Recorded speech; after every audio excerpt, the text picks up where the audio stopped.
Ahojte, nikdy by som si nebol myslel, že v 30 stupňových horúčavách si budem dávať baranicu na hlavu. No, ale stalo sa. Takže vítajte pri dnešnej časti, ako sa to volá, Luboško? Lexaurín a kakao. No nazdar, testosterónoví králi. Tak, spustite. Toto je protislovenská politická strana. Dnes začíname z vesela. Že táto fotka tak autenticky vysvetľuje a ukazuje parčičku týchto 6 ľudí, ktorých hlavným cieľom je škodiť Slovenskej republike a hlavne škodiť občanom Slovenskej republiky. Supermanažér, prvýkrát s tebou súhlasím. Ktoré za cenu uškodiť Slovensku sú schopní šíriť akékoľvek klamstvá.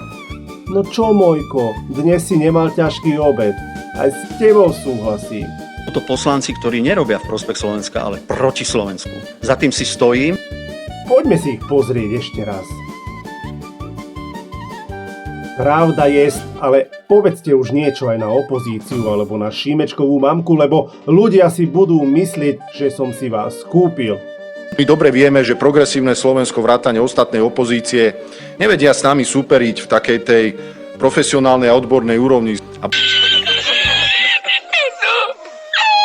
A bojujú veľmi zákerne a špinavo prostredníctvom iných rúk, iných ľudí.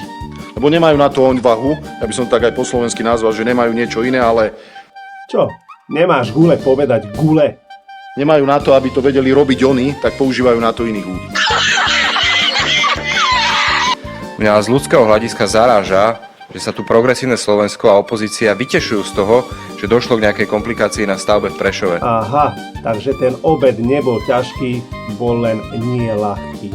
Počkaj, bro, práve sa nám podarilo spojiť s Prešovom, kde akurát začína hudobné vystúpenie dua Robbie a Kali. Vypočujme si ich. Do psej matere, tak chcete túto nemocnicu, alebo ju nechcete. Šimečková mamka, progresívne Slovensko, opozícia, média. Do psej matere, bolí ma noha, neviem si obuť do pánku, všetkých vás mám na haku. Sú to všetci naši ľudia, naši ľudia, naši ľudia, náš človek.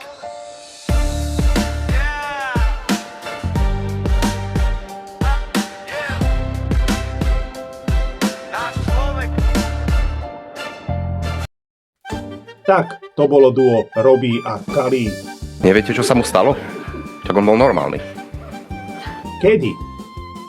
Moje hodinky ukazujú, že je čas to ukončiť, ale vidím, že chlapík veľkosti L v košeli S by ešte chcel niečo povedať. Tak si ho vypočujme. Ľudia nie sú hlúpi. Vedia rozoznať, kedy im niekto hovorí pravdu a kedy len točí príbeh, ktorý sa každý deň mení. Preto moja jednoduchá rada. Prestaňte sa hrať na obeť. Prestaňte hľadať vinníkov všade okolo seba a skúste raz, aspoň jediný raz, prevziať zodpovednosť za... Dobre, ďakujeme chlapík veľkosti L v košeli S.